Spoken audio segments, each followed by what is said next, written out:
আওয়ামী লীগহীন মাঠের রাজনীতিতে সরব বিএনপি জামাত, আর এরই মাঝে শীতল দ্বন্দ্বে প্রতিপক্ষ হয়ে গেছে বিএনপি ও জামায়াত ইসলামী। সরকার ও বৈষম্য বিরোধীদের সঙ্গে বিএনপির থেকে অপেক্ষাকৃত বেশি ঘনিষ্ঠতা জামায়াত ইসলামীর, আর এই কথা এখন মুখে মুখে। অন্তর্বর্তীকালীন সরকার গঠনের পর থেকে বিএনপি নির্বাচনের রূপরেখা বা রোডম্যাপ ঘোষণার জন্য সরকারকে বারবার বললেও সেই গল্পে চুপ ছিল জামায়াত ইসলামী।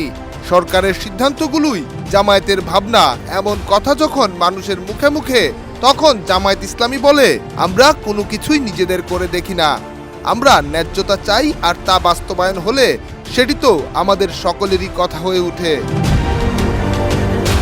সূত্র বলছে, বিএনপির এই মুহূর্তে সবচেয়ে বড় ভয় জামায়াতকে ঘিরে।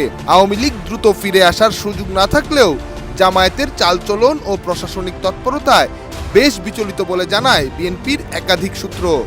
অন্যদিকে জামায়াত ইসলামী এমন পরিস্থিতিকে মূল্যায়ন করছে অন্যভাবে, যার প্রমাণ মেলে তাদের একাধিক নেতার বক্তব্যেও।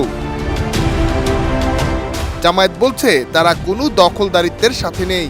যদি জালিমের পথই অনুসরণ করি তাহলে সেখানে কিসের পরিবর্তন আসবে? আমরা জুলুমের উপর থেকে জালিমের শোষণের মুক্তি চাই। এই কথাগুলো কারো বিরুদ্ধে যাবে, কারো পক্ষে যাবে।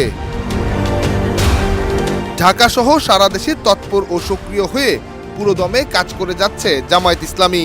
যেখানে ভারত ইস্যুর শুরুতে বিএনপি বিচলিত থাকলেও সেখানে এই মুহূর্তে প্রতিবাদ জানিয়ে সরব হয়েছে দলটির ৩ অঙ্গ সংগঠন। রাজনৈতিক বিরোধ কেবল জাতীয় রাজনীতিতে নয়, পড়েছে ছাত্র রাজনীতিতেও, যার প্রমাণ পাওয়া যায় ছাত্রদল আর ছাত্র শিবিরের অবস্থান দেখে। বিভিন্ন জায়গায় মুখোমুখি অবস্থানে এই দুই ছাত্র সংগঠন, জানিয়ে কথাও বলেছেন কেন্দ্রীয় নেতারা।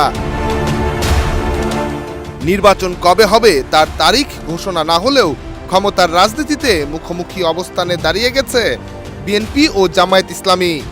এক সময়ের জোটের সাথী এখন একে অন্যের সমালোচনা করছে, আর রাজনৈতিক বিরোধ যেন ছায়া হয়ে সঙ্গ দিয়েই যাচ্ছে দুই দলকে, যেখানে একটু আগেই যেন দেখা যাচ্ছে বিএনপিকে।